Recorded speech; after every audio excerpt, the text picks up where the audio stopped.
Bienvenidos al curso de enfermedades raras o huérfanas, diagnóstico, tratamiento y rehabilitación, organizado por el Comité Multidisciplinario de Enfermedades Raras o Huérfanas del Hospital Nacional 2 de Mayo, con apoyo de la Oficina a la Capacitación, Docencia e Investigación del mismo hospital. Buenas tardes con todos. El día de hoy vamos a comenzar con la charla relacionada a talla baja. Como pueden ver en el título, también se menciona ahí enanismo porque es la forma en que está codificado en el CIE-10 y por ello eso lo recalco y está dentro de la lista de enfermedades raras, ¿no? del Ministerio de Salud. Bueno. Entonces, lo primero que vamos a hablar es sobre los factores que intervienen en el crecimiento. Existen una diversidad de factores y probablemente lo más estudiado sea todo lo que tiene que ver con los ejes hormonales, que tienen que ver con, valga la redundancia, el crecimiento del cartílago que se encuentra en la metáfisis de los huesos. Entonces, aquí cobra relevancia el eje hormona de crecimiento IGF-1. Como podemos ver en la diapositiva, hay un gráfico en el cual se muestra claramente la hipófisis, su relación con el hipotálamo y también su relación con el funcionamiento del hígado, ¿no? Lo que podemos ver es que la hipófisis recibe el estímulo por parte del hipotálamo, ya que este órgano produce algo llamado hormona liberadora de hormona de crecimiento, y esta hormona liberadora llega a la adenohipófisis, la estimula y hace que produzca la hormona de crecimiento. Esta hormona de crecimiento va a viajar hasta el hígado, donde va a ejercer una función de estimulación, de producción de una molécula llamada IGF-1. Este IGF-1, factor de crecimiento similar a la insulina tipo 1, va a ser el que finalmente va a ejercer la mayor parte de las funciones de crecimiento relacionadas al eje hormona de crecimiento IGF-1. Es importante mencionar que la hormona de crecimiento como tal no mantiene concentraciones estables en sangre a lo largo del tiempo. Es decir, como yo les suelo explicar siempre a los pacientes, es como que a mí el día de hoy me pueden tomar hormona de crecimiento, me salen 10, mañana me la toman, me salen 2, pasado me la toman, me salen 0,1 y al día siguiente me la toman y salen 7. Entonces no es muy estable. Y esto es importante saberlo porque probablemente uno de los errores más frecuentes que nosotros vemos es que les miden algunas veces a los niños hormona de crecimiento en mediciones basales, mediciones aisladas al azar. Y esto no tiene ninguna interpretación porque es bastante frecuente que pueda salir bajo y no me dice absolutamente nada por lo que les estoy explicando.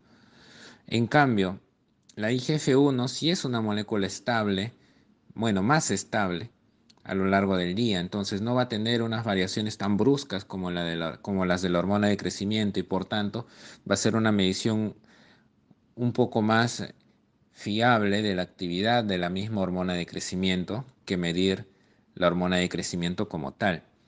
Ahora, hay situaciones en las cuales nosotros sí vamos a necesitar medir hormona de crecimiento, sí, pero eso va a ser en el contexto de algo llamado pruebas funcionales, de las cuales voy a hablar más adelante, que consisten en realizar mediciones seriadas de hormona de crecimiento, una antes y varias otras después de un estímulo farmacológico. Y eso se interpreta de otra manera, no es viendo rangos de laboratorio, entonces hay que tener en cuenta eso para evitar hacer esto de pedirles hormona de crecimiento al azar en sangre porque no tiene ninguna interpretación. Ahora vamos a ver lo que es la antropometría, ¿no? Esta parte es muy importante porque como siempre se menciona también en en los textos y también en distintas charlas, esto suele ser lo que principalmente falla, ¿no?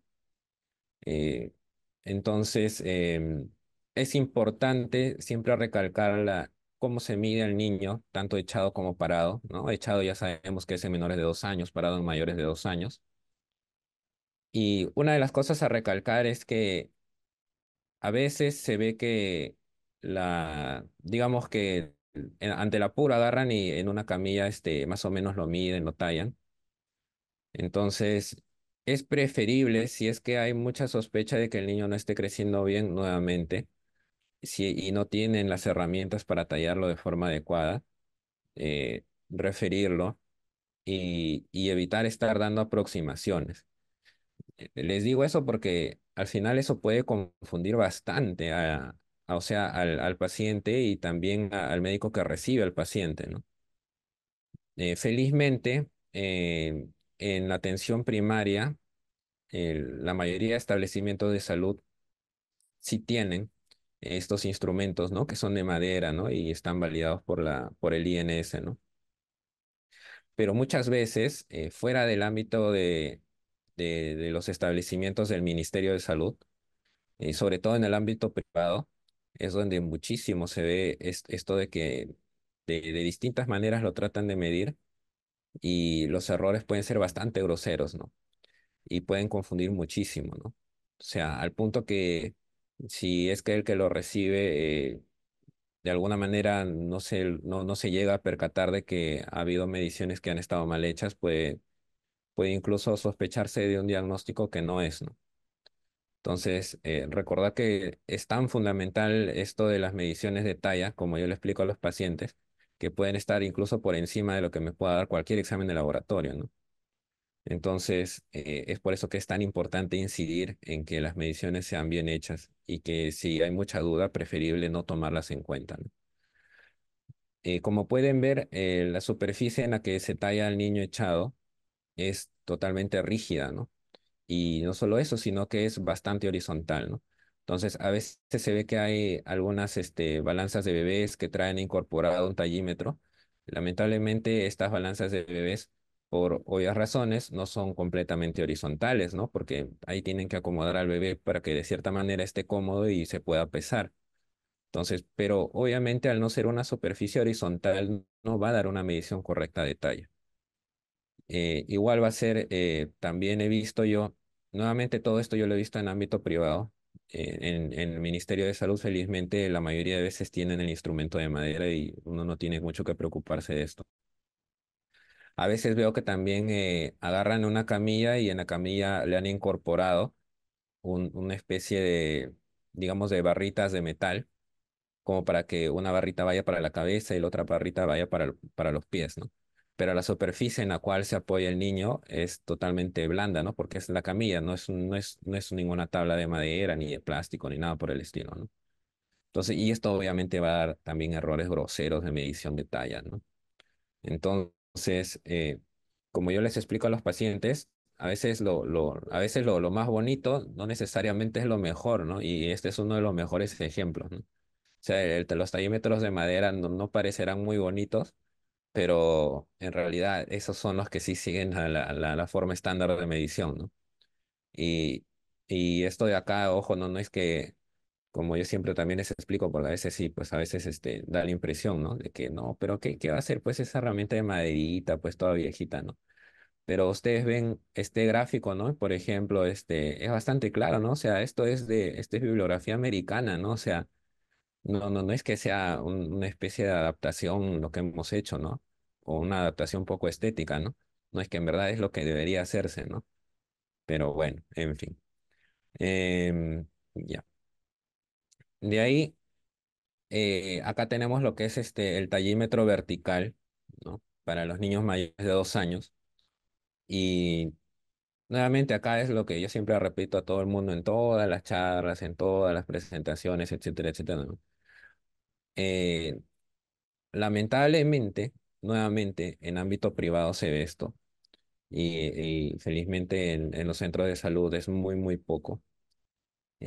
Como no tienen el tallímetro de madera validado en el INS y en el afán de ahorrar, me imagino, suelen tener mucho estos tallímetros que vienen incorporados a la balanza, ¿no? Entonces, esto de acá, esos tallímetros incorporados a la balanza no funcionan adecuadamente, porque como siempre les digo yo, la superficie donde se para el niño no está directamente unida sin ningún tipo de hundimiento o sin ningún tipo de otro tipo, o sea, sin ningún tipo de estructura extra al, al parante vertical, ¿no? Entonces, casi siempre acá o hay un hundimiento que separa la plancha donde se pesa el niño de la barra vertical, o acá hay una especie de adornito que hay una especie como que fuera el zócalo de una pared. Y bueno, en el afán de poner adornitos y en el afán de que se vea bonito, eh, no permite pues que el talón se pegue completamente acá a la superficie vertical, ¿no? Entonces, nuevamente, ahí donde tranquilamente se puede llevar medio centímetro de talla y medio centímetro de error en una medición y medio centímetro de error en otra medición puede ser un error de diferencia de tallas entre dos mediciones de 1 centímetro, ¿no?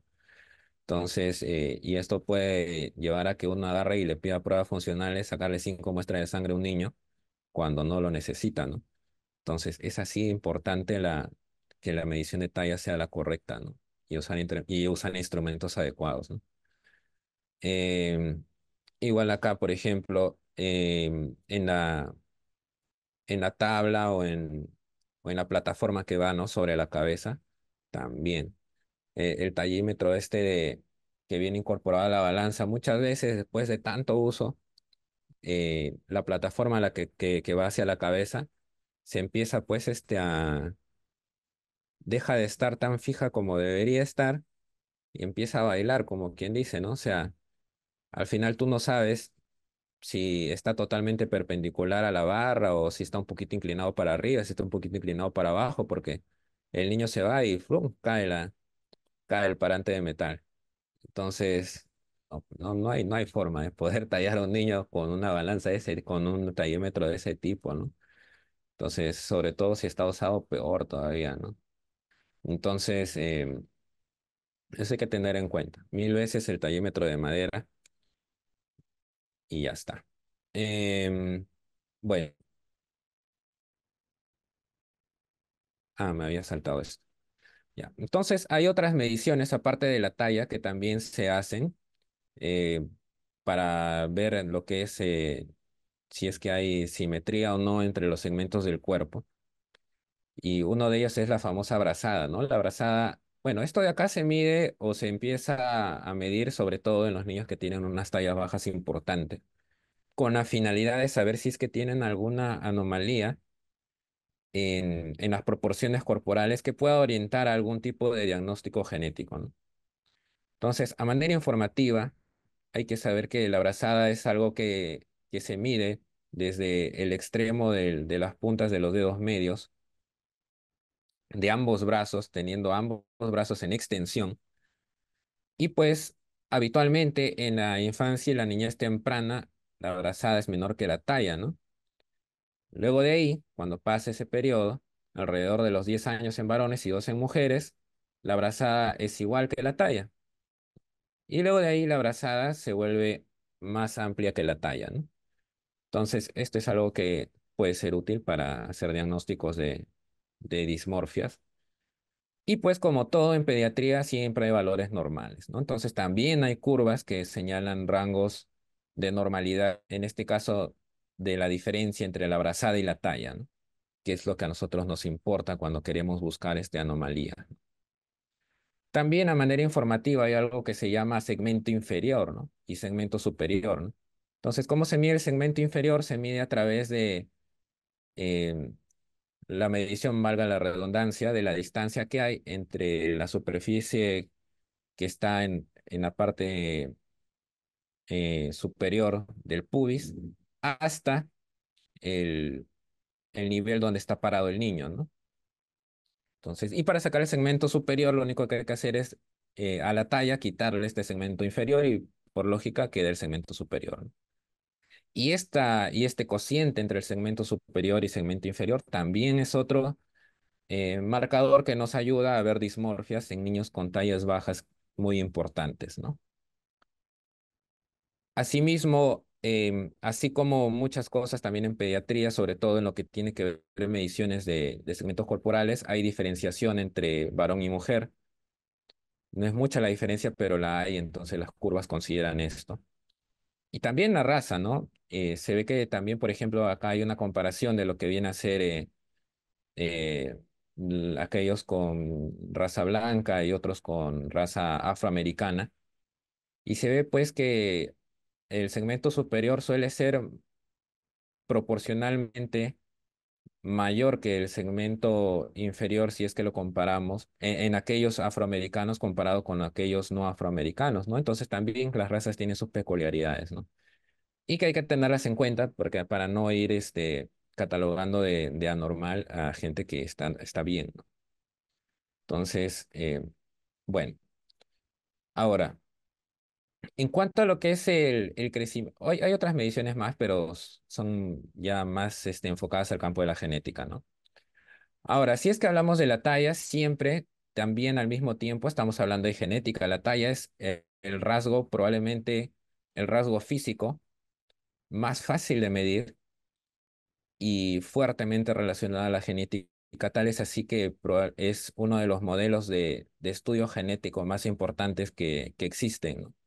Entonces, cuando queremos hablar de transmisión de genes, de mecanismos de genética, la talla es una de las cosas más útiles para ese tipo de estudios, ¿no?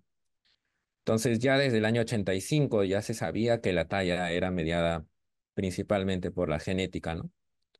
Y que los factores ambientales tenían influencia, pero solamente en los primeros años de vida, porque después quedaban a un lado y empezaba a pesar más la genética, ¿no? Entonces, existe pues esto de la medición de la talla diana, la talla objetivo, que es una aproximación de la talla que en promedio puede llegar a tener un niño o una niña a partir de la talla de los padres, ¿no? Y bueno, la forma de calcularlo está ahí en el cuadrito, ¿no? Entonces, esto es importante porque yo siempre les digo, es- se supone que la mayoría de las veces en niños sanos sus tallas tienen que ir relacionadas con las tallas de los padres, ¿no? Y de lo contrario, ya sea que estén muy por debajo o muy por encima, ambos tienen que hacer sospechar de que hay algo que no está bien, ¿no? Y bueno, este cálculo de la talla genética de la talla diana nos bota un numerito, ¿no? Entonces, una de las cosas que hay que recalcar bastante bien, y, y sí, ahí se me pasó, no lo puse en la diapositiva, una de las cosas que hay que recalcar bastante bien es que una vez uno obtiene este valor, digamos, sale que la talla genética de un niño a partir de las tallas de los padres es de alrededor de 1,68, digamos, ¿no? Ya, 1,68,5, ya, digamos. Entonces, a ese valor, uno lo que tiene que hacer es volverlo un rango, ¿no? Entonces, no solamente queda ahí en el cálculo de la talla genética, sino uno también tiene que calcular un rango. Entonces, para eso uno quita 8,5 y suma 8,5. Y en este caso que he mencionado, pues 168,5 menos 8,5 es 1,60, ¿no? Y el máximo vendría a ser de 168,5 más 8,5, vendría a ser 1,77, ¿no? Entonces, el rango vendría a ir dado de 1,60 m a 1,77 en el ejemplo que les he mencionado. Entonces, es importante recalcar que es 8,5. ¿Por qué? Porque a veces algunos por ahí usan más 5 y menos 5, y ahí eso no está bien. O sea, toda la bibliografía a nivel mundial, o si ustedes lo revisan, si ustedes revisan, por ejemplo, el libro que está acá, ¿verdad? La referencia que está acá. Si ustedes revisan el UpToDate, si ustedes revisan eh, revisiones, artículos de revisión sobre lo que es talla, si ustedes revisan, si incluso revisan la publicación original de Tanner Whitehouse, que fueron los que inventaron esta formulita de la talla diana, esto allá por los años 60, me parece, hace muchísimo tiempo. En todos, absolutamente todos, ninguno te dice que se suma 5 y se quita 5. Lo que te dicen es, tienes dos opciones, o usas más dos desviaciones estándar y menos dos desviaciones estándar, o usas lo que sugiere el mismo Turner Whitehouse, que es 8.5. Si ustedes traducen el idioma de las desviaciones estándar a centímetros, pues en adultez dos desviaciones estándar está entre 8.5 y 10 centímetros. Entonces está eso lejísimo de ese valor de 5. Entonces hay que tener en cuenta esto, ¿no? Ustedes dirán, pero 3 centímetros más, 3 centímetros menos, ¿qué puede pasar? No, sí puede pasar porque una cosa es que un niño tenga un crecimiento a un ritmo constante y que esté en la parte inferior, pero esté dentro del rango de talla genética, del rango, no del valor puntual, sino del rango. Y otra cosa es que esté por debajo de ese rango, ¿no? Entonces, esto nos va a hacer cambiar de conducta frente a ese niño, de verlo como un niño que está sano o probablemente sano, a un niño que requiere posiblemente algún estudio especial. Entonces, no es poca cosa. Entonces, hay que tener mucho cuidado con eso. Bueno, ya. La velocidad de crecimiento. Em, ya. La velocidad, así como nosotros graficamos las tallas en los percentiles de talla, ¿no? En estos famosos gráficos de talla para la edad, que todos en los centros de salud los conocemos bastante bien. Pues también, así como graficar los puntitos nos ayuda a saber si un niño tiene un ritmo de crecimiento normal o no, el cálculo de velocidad de crecimiento también nos ayuda a saber si es que un niño tiene un ritmo de crecimiento normal o no. Ambos datos son importantes. No hay uno que esté por encima del otro. Entonces, ambos datos se tienen que evaluar en conjunto con sus ventajas y sus desventajas.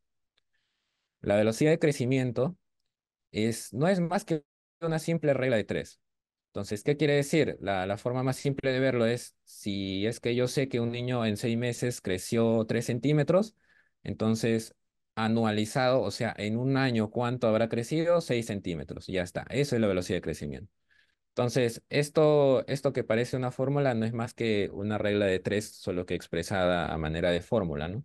Entonces, si yo tengo que en X meses un niño creció una cantidad determinada de centímetros, lo único que tengo que hacer es extrapolar eso a un año, asumiendo que mantiene el ritmo de crecimiento, cuánto estaría creciendo en un año, ¿no? Eso es.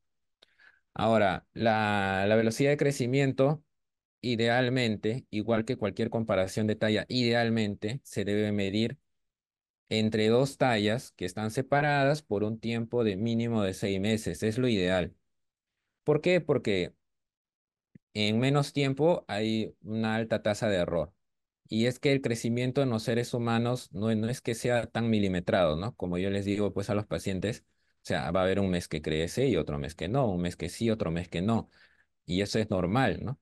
Porque no somos máquinas, ¿no? Entonces, la biología no es tan exacta. Entonces, eh, hay que tener mucho cuidado con eso. A veces por el apuro, porque no tenemos suficiente información y necesitamos tomar alguna decisión de pedir exámenes y digamos que le explicamos, obviamente, al familiar que no es lo ideal, pero podemos sacar alguna conclusión de tallas diferenciadas por 3 meses. Pero lo ideal es 6 meses, ¿no? Y si no tienes la información y puedes esperar, pues esperas, ¿no? O sea, 3 meses más, 3 meses menos. Es mejor que tengas un buen valor a que a estar así disparando pidiendo exámenes que tal vez no sean necesarios, ¿no? Y nuevamente, si se dan cuenta, acá los autores de este libro, este libro con el Brook son los que, digamos, los libros de referencia a nivel mundial en endocrinología pediátrica, uno de los libros. Entonces, te recalcan que esto de los errores de medición de talla también afectan la velocidad de crecimiento y lo afectan bastante, ¿no? Porque si se dan cuenta, a la hora de hacer el cálculo de velocidad de crecimiento, oye, hay un momento que tienes que multiplicar todo por 12, ¿no? Como ven ahí, ¿no? Entonces, imagínate multiplicar por 12 tu error de milímetros, ¿no? Entonces, puede afectar seriamente el cálculo de velocidad de crecimiento. Es así de importante es medir bien la talla. Ya está. Entonces, como para todo en pediatría, hay valores normales y así como hay tablas, perdón, como hay gráficos de talla para la edad, también hay gráficos de velocidad de crecimiento para la edad. Y acá hay una cosa interesante, ¿no? Al inicio en los primeros años de vida, primero 1 o 2 años de vida, se ve que la velocidad de crecimiento cae fuertemente, ¿no? y esto está bien, esto es así, ¿no? Porque pasa el niño de crecer rápidamente mientras fue un feto a, a tener un crecimiento ya más normal, ¿no? Por llamarlo así, ¿no? Y luego de ahí hay un momento en el que se empieza a estabilizar un poco la velocidad de crecimiento, que es durante la etapa preescolar. Y cuando ya llega la pubertad, se dispara la velocidad de crecimiento nuevamente, como pueden ver aquí, ¿no? Pero antes de que se dispare la velocidad de crecimiento, hay un pequeño intervalo que es un poquitito más marcado en los varones que en las mujeres, en los cuales hay acá como un pequeño hundimiento, si lo pueden ver acá. Entonces, ¿qué pasa? Los meses anteriores a que empiece el estirón de crecimiento puede haber una reducción transitoria de la velocidad de crecimiento. Y es importante saber esto, ¿no? Porque estas cosas parecen medio finas, pero si es que uno las tiene en cuenta, uno puede ahorrarse bastantes sustos, ¿no? Entonces, es importante saber eso y eso es normal. Ya está. Entonces, lo de crecimiento rápido al inicio, si les mencioné, allá. Y lo otro que es importante mencionar es que después de los primeros años de la infancia, después del primer, segundo, tercer año más o menos, ocurre algo que se llama recanalización fisiológica, ¿no? Entonces, como yo les explico a los pacientes, la lógica es que los primeros años el crecimiento depende más del ambiente, ¿no? Es decir, de la alimentación, de todo lo que rodea al niño, ¿no? Pero pasado esa etapa, luego empieza a pesar la genética y es como que los niños que estaban creciendo a un percentil mm, relativamente bueno, pues a veces pueden tener ahí una caída y luego de ahí se quedan en un percentil menor y ya de ahí se quedan así, ¿no? El cuarto, quinto, sexto, séptimo, octavo, noveno años de vida, ¿no? Y claro, al inicio puede asustar o puede llamar la atención porque, a ver, no sé si, ya. Al inicio puede asustar o puede llamar la atención porque a veces piensan los papás, ¿no? Pero estoy en el percentil 50 durante los primeros 2, 3 años, ¿no?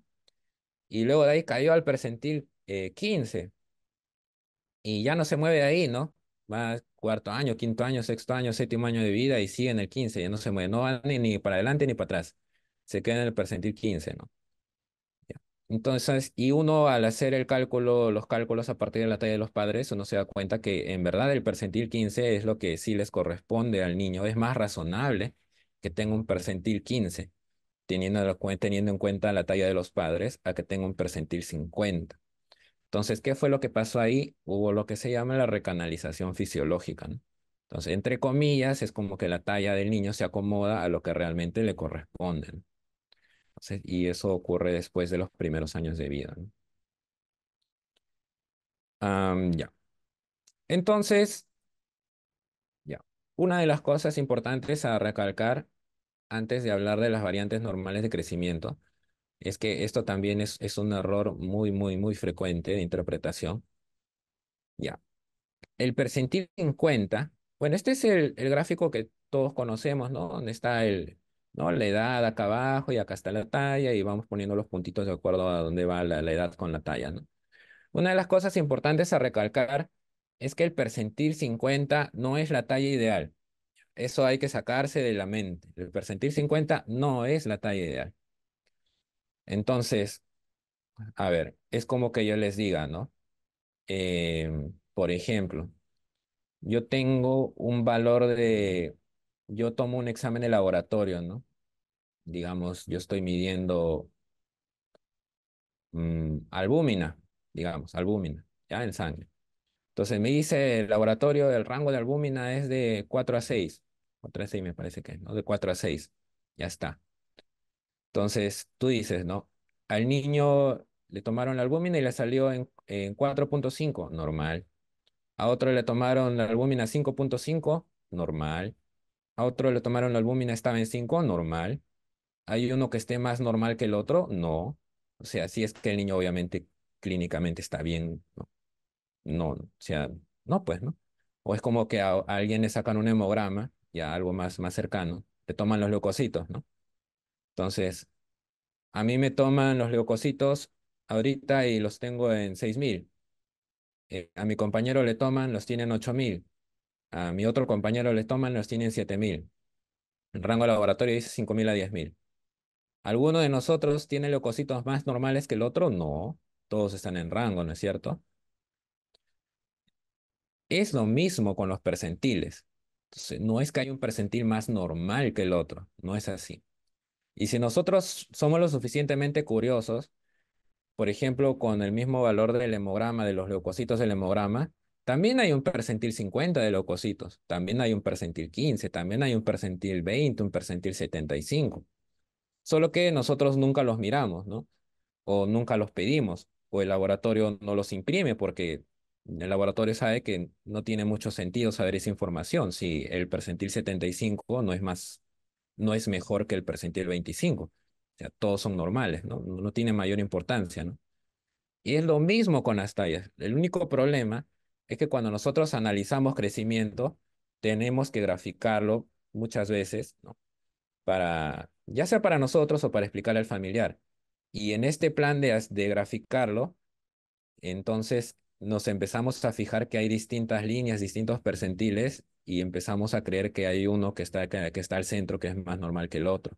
Y no, no es así.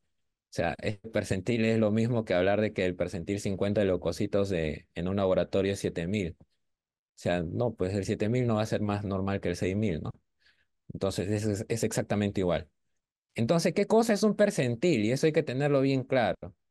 El percentil lo que te dice es cuántas personas tienen el valor que está en ese percentil de la población general.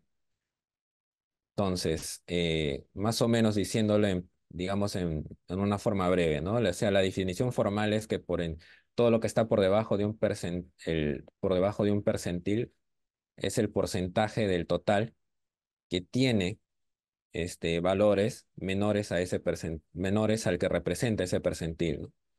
Entonces, esta línea del percentil 50, lo único que me está diciendo es que la mitad de la población tiene una talla por debajo de esta y la otra mitad de la población tiene una talla por encima de esta. No me está diciendo que este es más normal que este. No. Entonces, es importante recalcar esto y entenderlo bien, porque nuevamente muchas veces los padres a veces llegan muy preocupados porque por ahí alguien les mencionó de que si su niño perdón, por ahí alguien les mencionó que a su niño le faltaba centímetros porque el percentil 50 está por acá y el niño está por acá. Entonces le faltan 3 4 centímetros que tiene que mejorar. No, eso no es así. O sea, este, y el pobre familiar, ustedes saben todo lo que hacen los pobres para tratar en su preocupación de que piensan que su niño tiene un problema. Todo lo que hacen, todo lo que gastan para tratar de que supuestamente llegue al percentil ideal y no, no es así. Lo otro que también sirve para graficar mejor la situación es por ejemplo, si nosotros vemos por la calle a un varón adulto, ¿no? De 1,70 m, ¿no? Eh, entonces, si alguien nos preguntara, ¿no? Ese señor o ese joven de 1,70 m, ¿tú consideras que tiene una talla normal? Bueno, obviamente sí, ¿no? Nadie va a decir que un varón de 1,70 m tiene una talla anormal, ¿no? O que le falta talla, ¿no? Entonces, y si nos ponemos a dibujar el 1,70 m, ¿dónde está en el gráfico? ¿Por dónde caerá el 1,70 m? Bueno, les cuento que el 1,70 m está por acá. Acá, según esto, está entre el 10 y el 25. Si es que usamos numeritos, calculadoras, etcétera, el 1,70 m en un varón adulto está en el percentil 19. Entonces, no está ni cerca de estar en el percentil 50. Entonces, ¿y eso quiere decir que tiene una talla anormal? No, ya, es exactamente lo mismo en los niños. Entonces, ese concepto tiene que quedar bien fijo, ¿ya? Y a donde vayan, por favor, compartan esa idea, ¿ya? Bueno, ya está. Entonces, bueno, ya después de haber hablado de esto, cuando nosotros dibujamos los puntitos de las tallas para la edad en los gráficos de crecimiento, eh, ¿a qué nosotros le llamamos un ritmo de crecimiento normal de forma gráfica? a un ritmo de crecimiento que va paralelo a las demás líneas de referencia. Las demás líneas, acá hay unas líneas de referencia que son estas líneas delgaditas y la línea gruesa acá del centro. Si es que nosotros graficamos puntitos y van paralelo a las demás líneas, ese es un ritmo de crecimiento normal. Una velocidad de crecimiento probablemente también normal. En cambio, si nosotros vemos que no va paralelo, sino cruza las líneas de referencia, como lo que ocurre en esta línea roja, eso es un crecimiento anormal. Un ritmo de crecimiento anormal. Es un ritmo de crecimiento patológico. Una caída de percentil de crecimiento, una velocidad de crecimiento en caída. Ya está. Entonces, ya sabemos qué es lo normal y qué es lo no normal. Entonces, dentro de lo normal, tenemos algo que se llama variantes normales de crecimiento. Dentro de las variantes normales de crecimiento tenemos dos, que son el retraso constitucional de crecimiento y la talla baja familiar.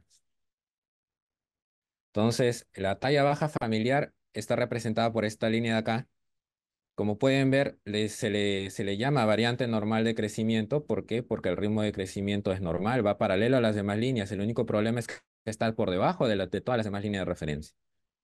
Entonces, y al ser una persona que aparentemente no tiene ningún problema de salud, pues va a mantener un ritmo de crecimiento normal hasta el final.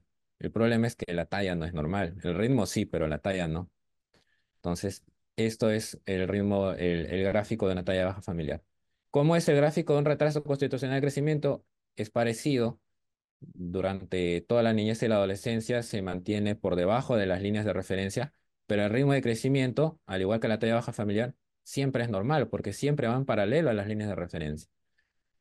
Se diferencia de la talla baja familiar porque el retraso constitucional de crecimiento, cuando ya la persona llega al final casi de la adolescencia, hace de forma muy tardía, recién hace el crecimiento recuperador y cruza los percentiles de crecimiento y alcanza a estar dentro del rango de tallas que se consideran normales, ¿no? Esa es la diferencia, ¿no?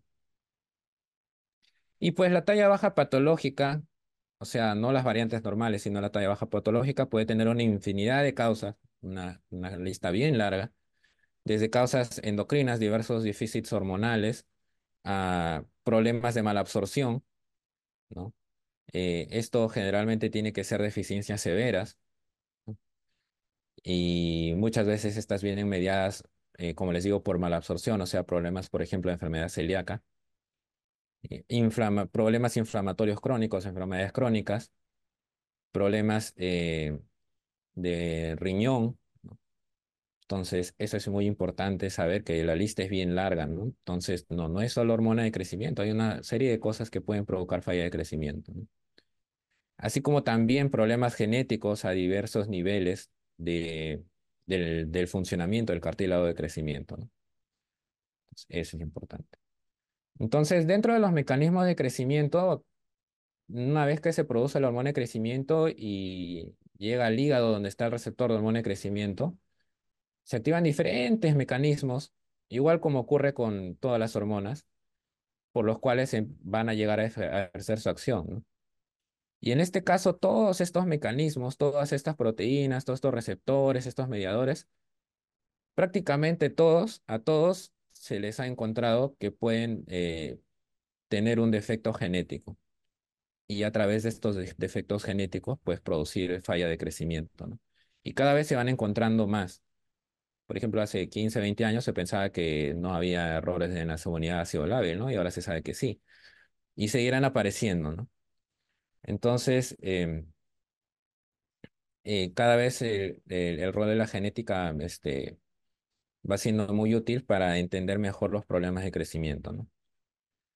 Hay un caso particular que es de aquellos niños que nacen pequeños para la edad gestacional. Habitualmente, los que nacen pequeños para la edad gestacional, es importante hacerle seguimiento porque se supone que la mayoría de ellos, el 90%, como menciona ahí, en los primeros 2 o hasta 4 años de vida hacen el crecimiento recuperador, o sea, pasan de estar muy pequeños para su edad gestacional, como nacieron, a tener un rango de talla normal si lo comparamos, una talla que está dentro del rango normal si lo comparamos con aquellos niños que no nacieron pequeños para la edad gestacional.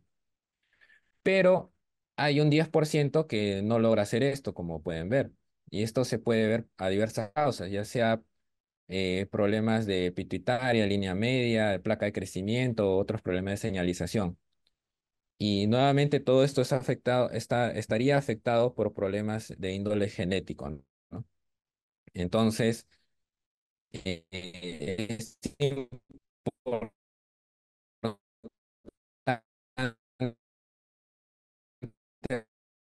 hacer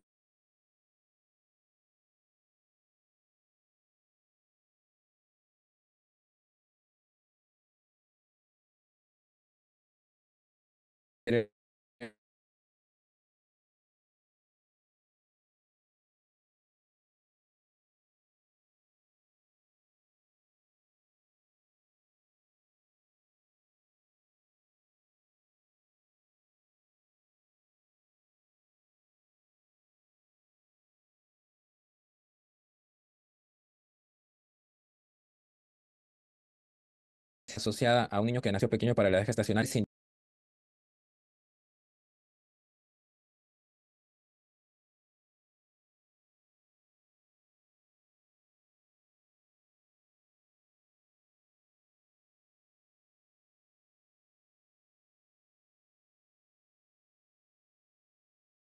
Y ahora sí. Y estudiaron la causa de la talla baja, ¿no? Y encontraron pues que era hipotiroidismo, ¿no? Entonces le dieron tratamiento a este niño con hormona tiroidea porque tenía hipotiroidismo como causa de su falla de crecimiento. Y pues, como pueden ver, la mejoría fue bastante marcada, de manera que regresó a los percentiles de crecimiento que manejaba antes, ¿no? Entonces, es importantísimo estudiar todas estas cosas, ¿no? Ya está. Entonces, ¿qué cosas son las que se estudian? Se estudia el hemograma, bioquímica, se estudia la posibilidad de malabsorción intestinal, cariotipos, si es que hay sospecha de problemas genéticos, sobre todo en mujercitas, y más aún si es que la talla baja es muy importante. La resonancia de la cabeza, la resonancia craneal, principalmente la de hipófisis, si es que uno sospecha fuertemente de efecto de línea media, ¿no? O ya hay antecedente de hipopituitarismo, ¿no? La edad ósea, que ayuda sobre todo a los casos en los cuales hay falla de crecimiento como tal. La IGF-1, que es el marcador indirecto pero más estable de la actividad del hormona de crecimiento, y las hormonas tiroideas que les mencioné, ¿no? De ahí tenemos las pruebas de estimulación, que era lo que iba cuando empecé la charla mencionándoles que no se mide hormona de crecimiento así a secas, ¿no? Entonces, lo que se hace cuando se quiere estudiar la hormona de crecimiento como tal es, o sea, la prueba de estimulación. Entonces, haces una medición inicial en ayunas y luego inmediatamente después le das el estímulo, que puede ser un medicamento o puede ser la hipoglicemia, ¿no? Mediada a través de la insulina. Y luego le vuelves a medir hormona de crecimiento varias veces después, en momentos determinados. Y a través de la comparación de las mediciones post-estímulo con la medición pre-estímulo, uno puede sacar conclusiones de si es que la hormona de crecimiento se produce con normalidad o no en ese niño. Entonces, eso es la prueba de estimulación y es la forma adecuada de estudiar la hormona de crecimiento, ¿no? ¿Y cuando yo pediré estudios genéticos? Cuando hay cosas que no concuerdan, sobre todo teniendo en cuenta la talla de los padres, ¿no? Entonces, por ejemplo, si ambos padres tienen talla baja, pero el déficit de talla del niño es más profundo que el de los padres todavía, sospecha de problema genético. Si es que uno de los padres es el que tiene la talla baja y no el otro, y el niño tiene una talla baja muy similar a la talla del padre que tiene la talla baja, también sospecha de problema genético.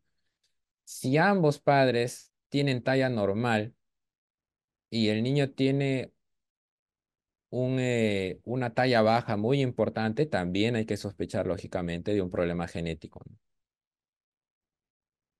Si es que hay facies dismórficas, hay defectos de pubertad asociados a la talla baja, si es que hay defectos también de otro tipo de asimetrías como la braquidactilia, defectos en otras en otros órganos como defectos en válvulas del corazón o defectos en las mediciones, en los ratios estos de antropometría, como segmento superior, inferior, ¿no? Brazada o la talla sentada, que es otro ratio que se usa menos, pero que también puede ser indicativo, ¿no? De asimetría, pues también hay sospecha de que haya problema genético de fondo, ¿no?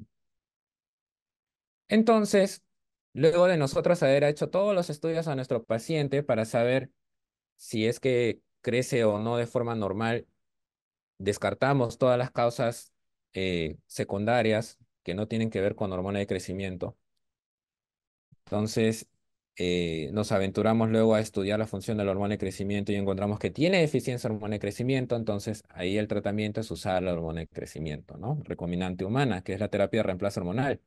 Es tan igual que dar terapia de reemplazo para un hipotiroideo o para una insuficiencia adrenal o un hipogonadismo, ¿no? O sea, simplemente le das lo que no produce, ¿no? Por lo que produce de forma inadecuada, ¿no?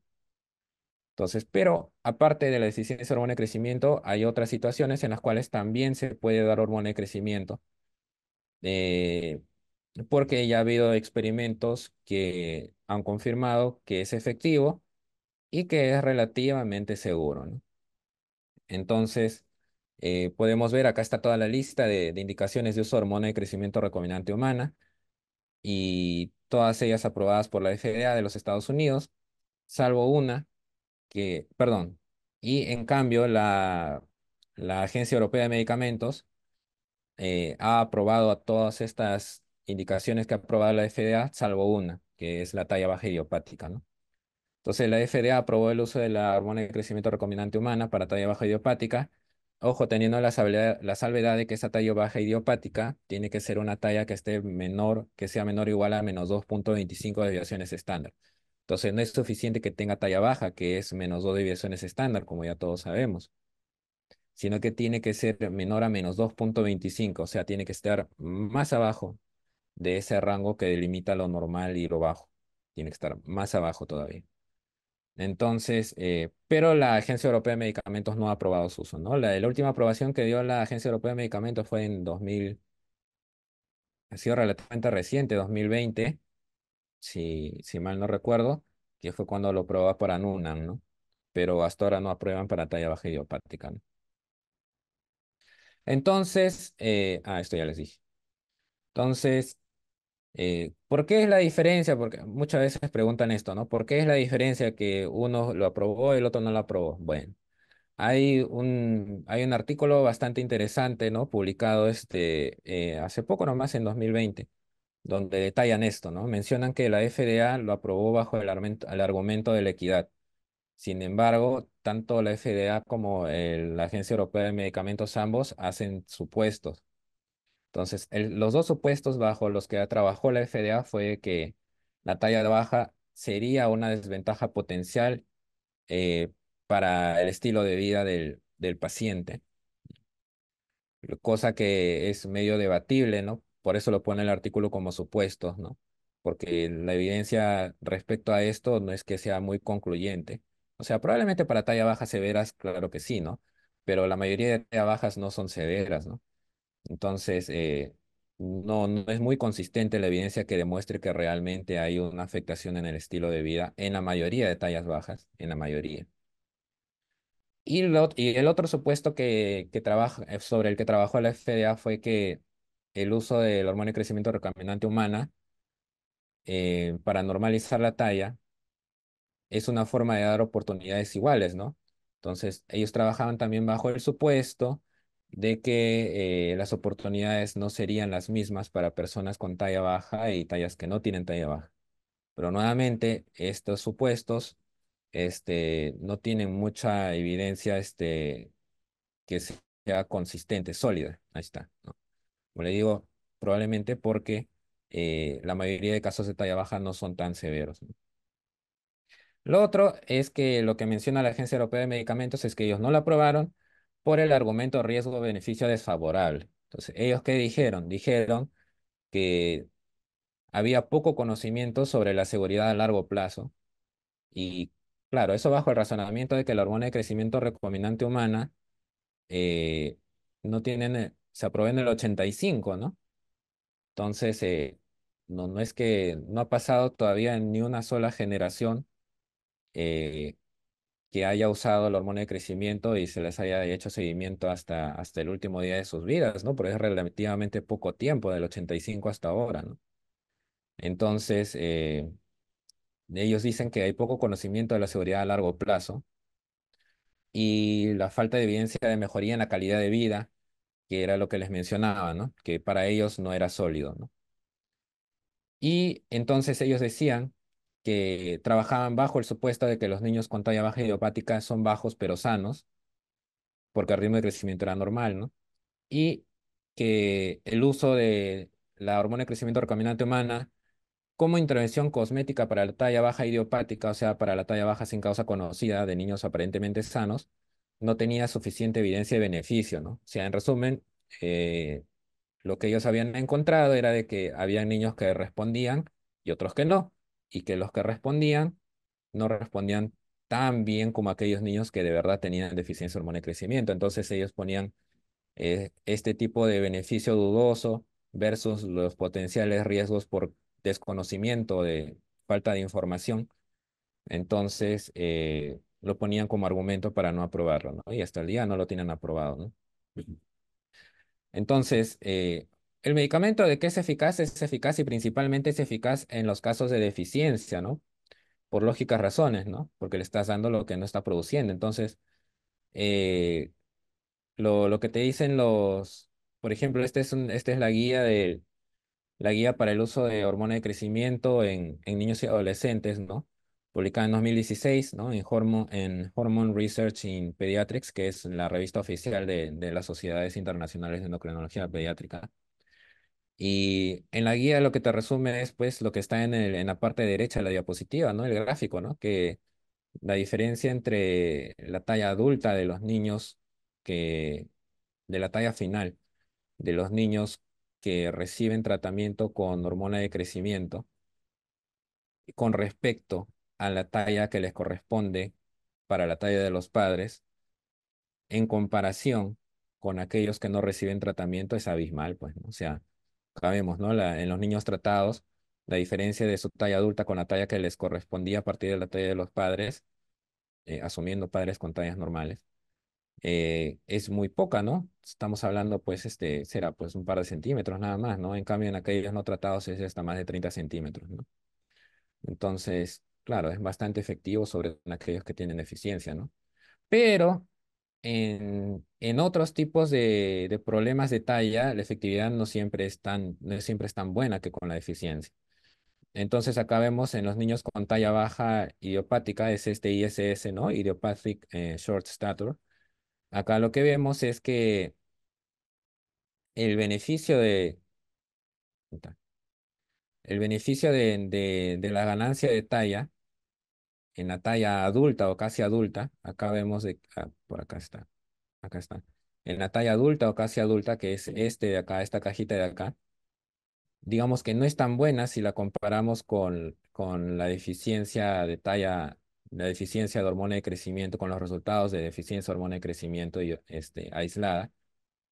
Y es menos buena aún si lo comparamos con los casos de deficiencia de hormona de crecimiento congénita, ¿no? O sea, desde nacimiento, ¿no? Que también puede haber esa edad, ¿no? Entonces, sí, pues, no, la efectividad no es tan buena que a comparación de los casos en los cuales hay deficiencia, si es que hablamos de los casos en los cuales no hay deficiencia. Y esto ya es en las partes finales de la presentación. Bueno, siempre es importante cuando uno le hace la indicación de uso de hormona de crecimiento recombinante humana a un paciente, explicar los beneficios y también las posibles complicaciones. Entonces, claro, digamos que en líneas generales uno puede decir que hay cierto margen de seguridad en el sentido de que es muy infrecuente las complicaciones, pero no es que no existan. Entonces eso también hay que tenerlo bien en claro. O sea, todos los fármacos pueden llevar a algún grado de complicación en ciertas circunstancias y eso lo sabemos todos. Y la hormona de crecimiento no está ajena de eso. Entonces, los beneficios que tiene, aparte del crecimiento, también hay otros beneficios, porque la hormona de crecimiento no sirve solo para crecer, tiene otras funciones. Entonces se ha visto también de que puede mejorar el perfil cardiovascular en general, eso se ha visto, ¿no? A comparación de aquellos que no reciben el tratamiento y sí lo necesitan, ¿no? Pero las complicaciones potenciales están las también enumeradas ahí, ¿no? Que son bueno, esto de la hipertensión intracraneal es más que nada el pseudotumor cerebri, ¿no? O sea, el pseudotumor cerebral. Escoliosis también puede haber. Muy, muy raro también deslizamiento de la epífisis de la cabeza femoral. Apnea obstructiva del sueño, y esta es la razón por la cual con mucho cuidado se le administra a los niños con Prader-Willi.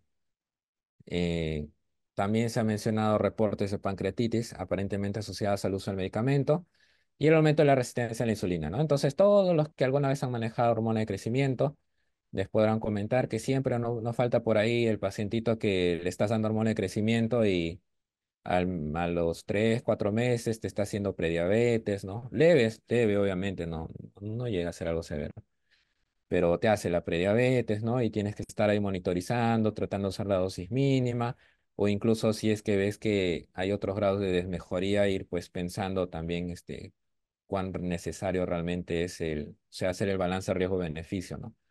Entonces, todas estas cosas se tienen que educar y explicar bien al familiar, ¿no? En cuanto a los efectos adversos serios, hay un estudio que se publicó en el 2022 que es, que es el estudio completo de la corte KICS, que es la corte patrocinada por Pfizer, donde ellos mencionaron que los efectos adversos, principalmente los serios, es decir, fueron más frecuentes en aquellos que ya tenían el diagnóstico de craneofaringioma, o sea, cuya deficiencia de hormona de crecimiento se debía por una injuria estructural dada por un craneofaringioma, que es un tumor que puede crecer en la hipófisis, ¿no? Entonces, en ellos era más frecuente los efectos adversos serios, ¿no? Que dentro de su rareza eran más frecuentes, ¿no? Y pues también mencionaron de que había hasta un 0,2% de pacientes que habían estado teniendo problemas de neoplasias durante el tiempo en que se realizó el tratamiento con hormona de crecimiento. Entonces, como pueden ver, la frecuencia es bastante baja, ¿no? Y lo que es importante saber también es que uno tiene que también interpretar estos datos en el contexto.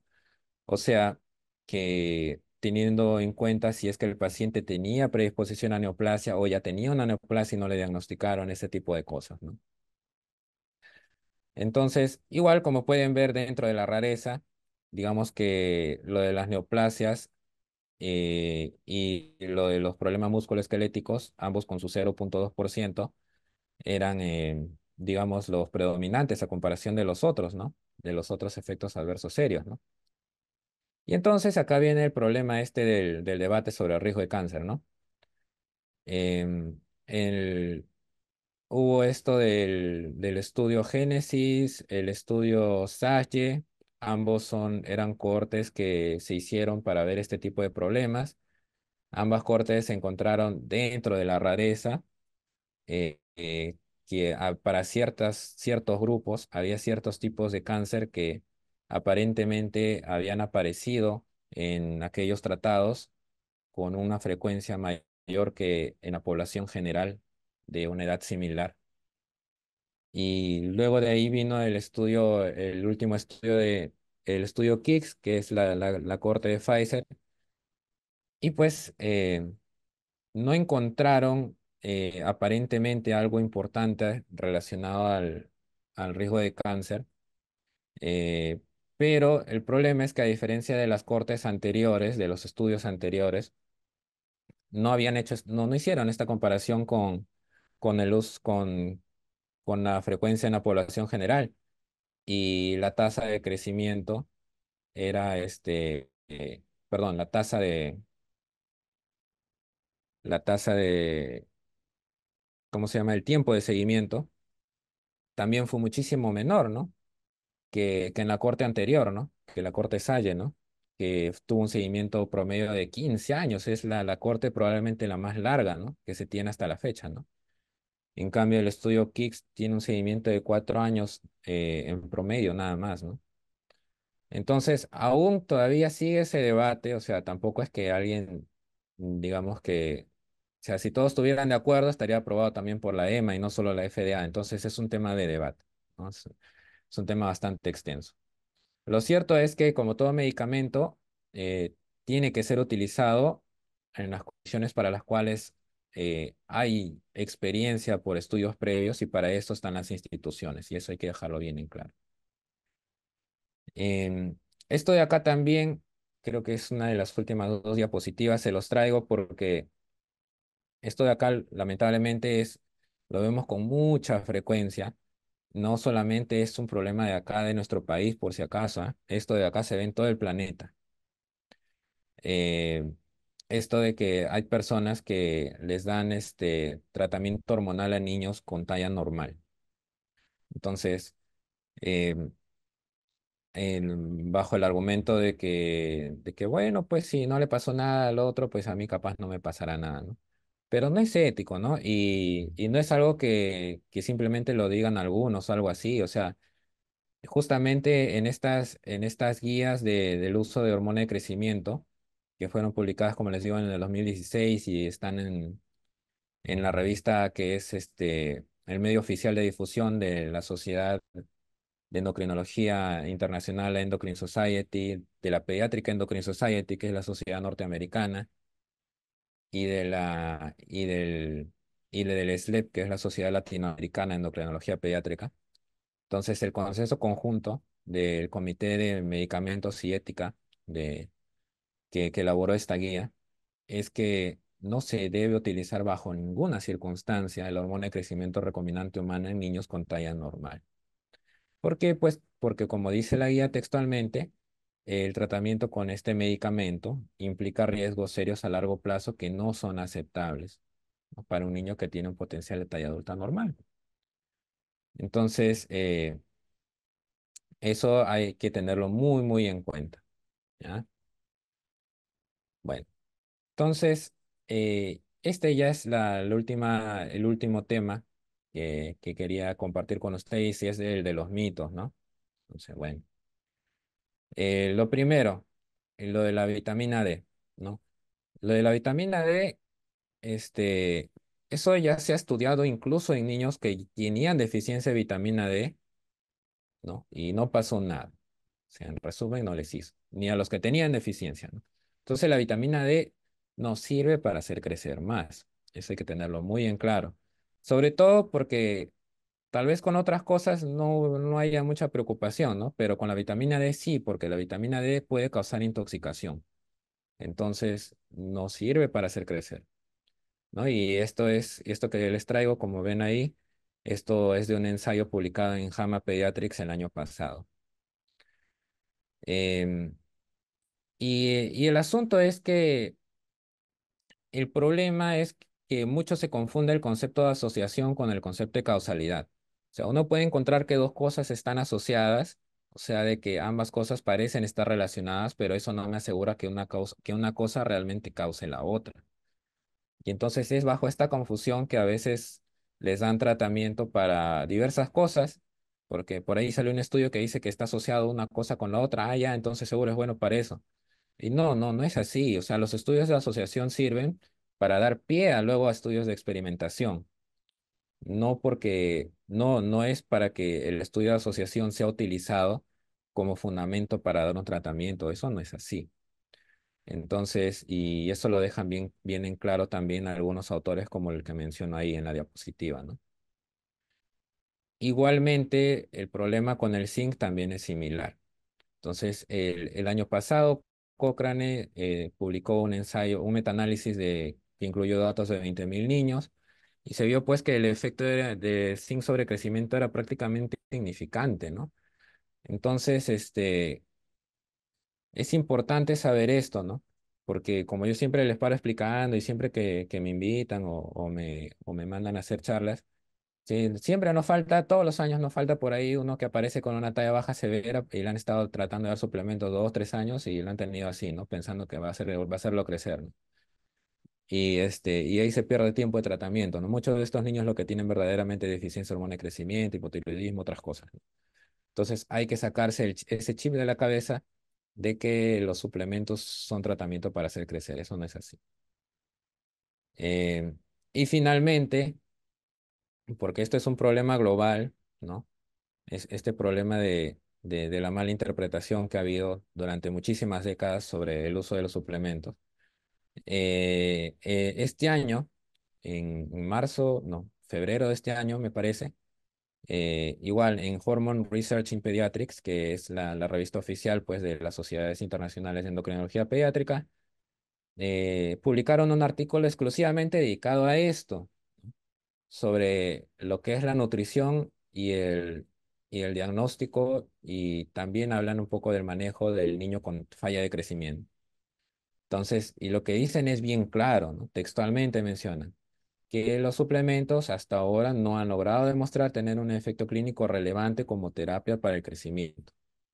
Entonces, y eso está bien claro. El futuro del manejo de la talla baja viene dado por dos cosas. Perdón, bueno, sí, dos cosas. Sobre todo para los niños con deficiencia de hormona de crecimiento. Actualmente ya hay formulaciones de hormona de crecimiento de acción larga. Eso eh, ya si no es este mes, el siguiente debe estar llegando ya al mercado peruano, que son de aplicación no diaria, sino de aplicación semanal, y que en niños con deficiencia de hormona de crecimiento se ha visto que tienen la misma efectividad en ensayos clínicos eh, que utilizar la de aplicación diaria, ¿no? O sea, son igual de efectivas, ¿no? Y pues lo que mucho llamó la atención fue el año pasado cuando en el International Meeting de Endocrinología Pediátrica presentaron los avances, un estudio, un análisis interino de un experimento con esta sustancia que le han puesto de nombre LUM-201, que es el primer medicamento que parece ser que logra ser análogo de la hormona de crecimiento de forma efectiva por vía oral. Entonces, esto es muy interesante. Entonces, es la primera vez que se logra algo así. Entonces, eh, todos están atentos a ver qué es lo que pasa en el análisis final, ¿no? De este ensayo clínico, ¿no? Y también para recalcar, este, si no existe hormona de crecimiento vía oral, ¿ya? O sea, se están dando cuenta, este es lo último, lo top. Entonces, recién lo están experimentando, están haciendo experimentos con esto. Entonces, por favor, si algún familiar, algún paciente les dice, me han vendido hormona de crecimiento vía oral, eso no existe, ¿ya? Entonces, no se dejen engañar, ¿ya? Eso hay que tener mucho cuidado. Todo lo que es, como yo siempre les explico a los pacientes, todo lo que es suplementos, bajo la etiqueta de suplementos, es se rige por las reglas de un mercado libre. Es decir, a diferencia de los medicamentos, no es que primero yo voy a evaluar los experimentos que has hecho con tu medicamento para ver si funciona lo que tú me estás diciendo y te doy la aprobación y lo vendes. No. Cuando es suplementos, no pasa por esos filtros. Entonces, por eso que ustedes van a ir a la farmacia y van a encontrar un montón de frasquitos de suplementos de distintas cosas, ¿no? Que aseguran un montón de cosas. Entonces, hay que tener mucho cuidado, ¿no? Entonces, suplementos, ¿cómo se llama? Hormona de crecimiento vía oral no existe. Hormona de crecimiento en polvo tampoco existe, ¿ya? Entonces, mucho cuidado, ¿ya? Entonces, sí, eso era todo lo que tenía que compartirles y, bueno, espero les haya gustado.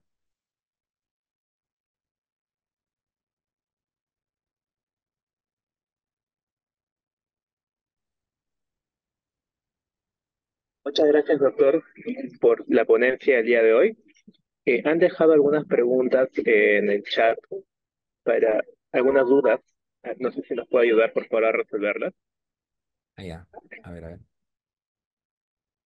Ahí, acá sí, lo estoy viendo. Ah,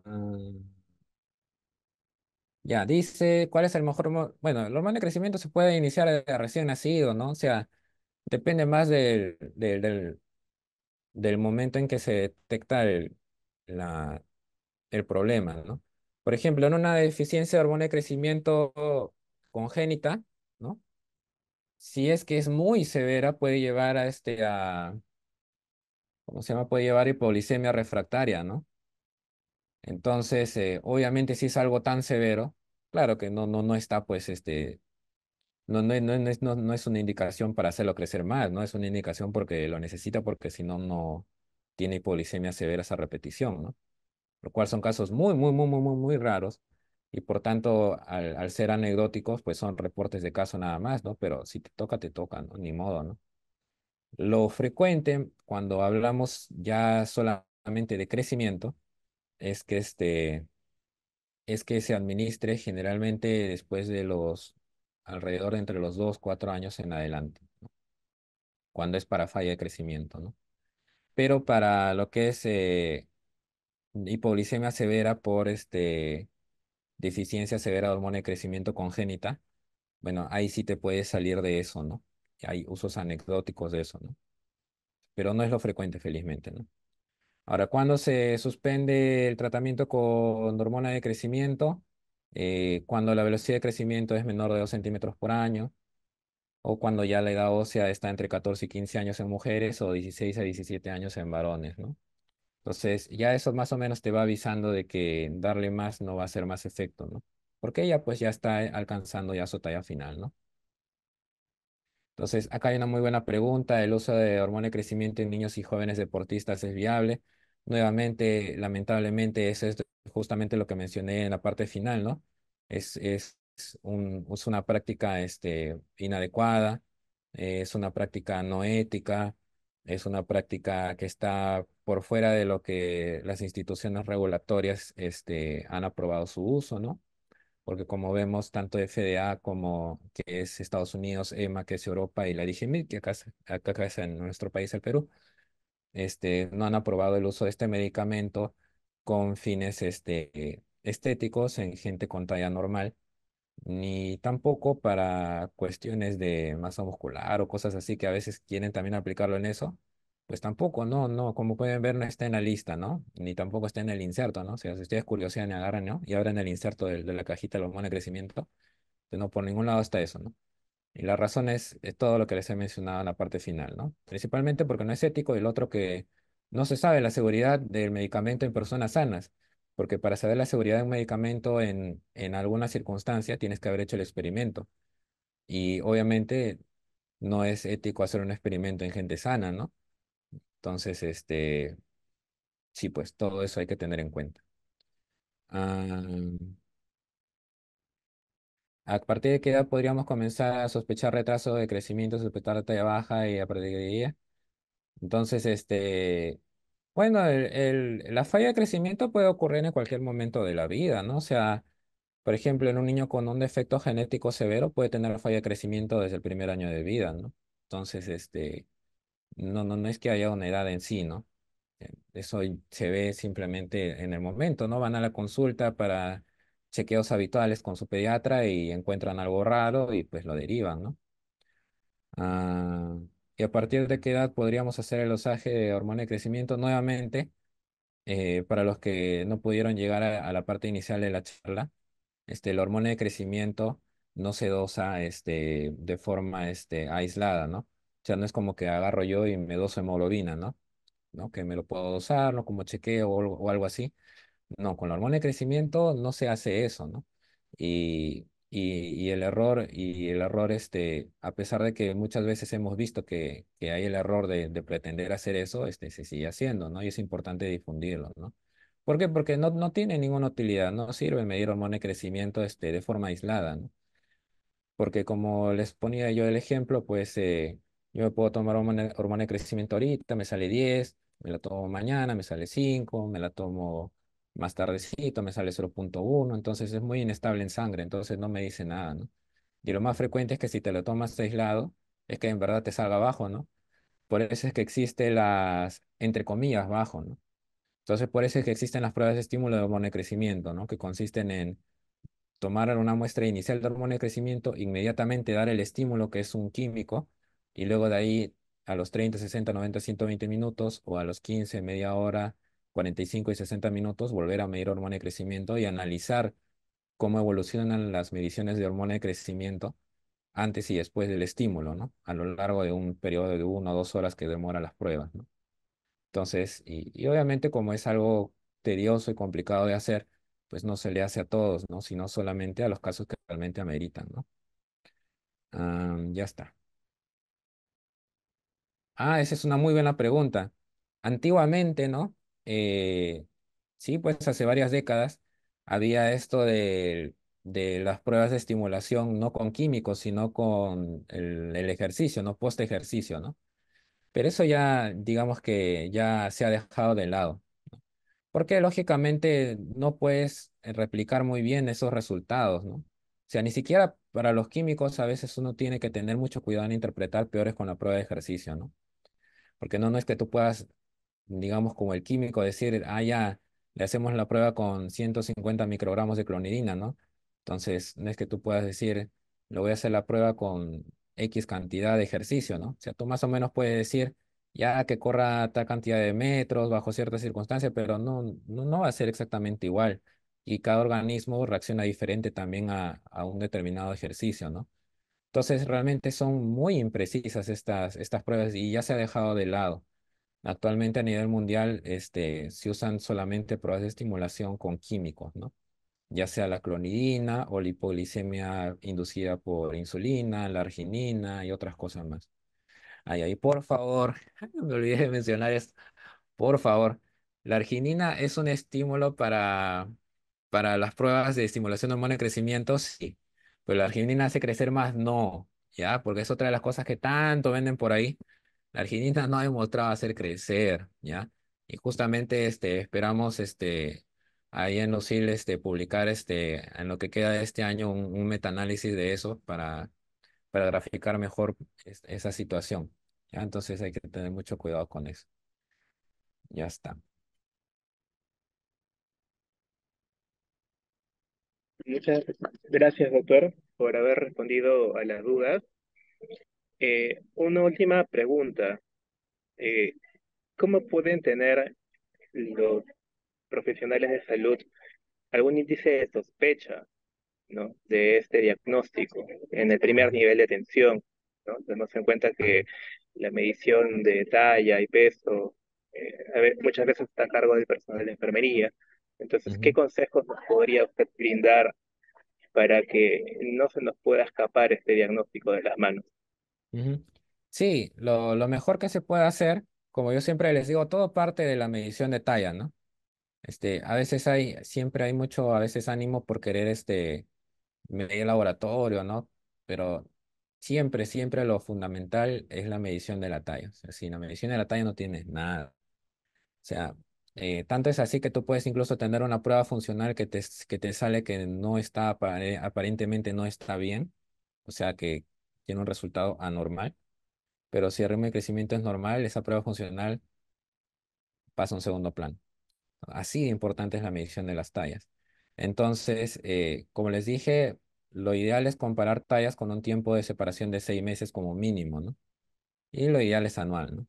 Entonces, basta con que nosotros podamos tener buenas tallas, puede ser de 2 años diferentes, como para que nosotros podamos, ya sea en un centro de salud, en una posta, en un hospital o en un tópico de enfermería, saber si es que ese niño puede tener o no un problema hormonal, un problema de falla de crecimiento. La gran mayoría de casos no tienen un ritmo de crecimiento anormal. Y esto solamente se detecta con esto de comparar dos tallas, nada más. O sea, hacer el gráfico, poner los puntitos en el gráfico y ya está. Entonces, si uno ve que al graficar las tallas con respecto a la edad y al unir las tallas por una línea, vemos que esta línea es paralela a las líneas de referencia, eso quiere decir que el ritmo de crecimiento es normal. Entonces, eso prácticamente descarta que hay algún problema de fondo, ¿no? En cambio, si nosotros vemos que esta línea que une esos dos puntitos cruza las líneas de referencia, eso sí es motivo para poder referir al paciente y poder hacer luego ya los estudios necesarios, ¿no? Entonces, eso es lo más importante, ¿no? Independientemente de otras cosas más. Finalmente, recordar también que el concepto de talla baja es una talla menor al percentil 3 si lo queremos ver como percentiles o menor de dos desviaciones estándar. eh, Menor de desviaciones estándar si es que lo vemos en desviaciones estándar. pero la mayoría de veces en los gráficos de crecimiento se usan percentiles, entonces una talla baja menor al percentil es talla baja, ¿no? Mayor a percentil 3 cae dentro de talla normal. Eso también hay que tenerlo muy claro para no asustar a los familiares. Ujú. Hay dos preguntas más, no sé si hay tiempo o ya. Usted dirá.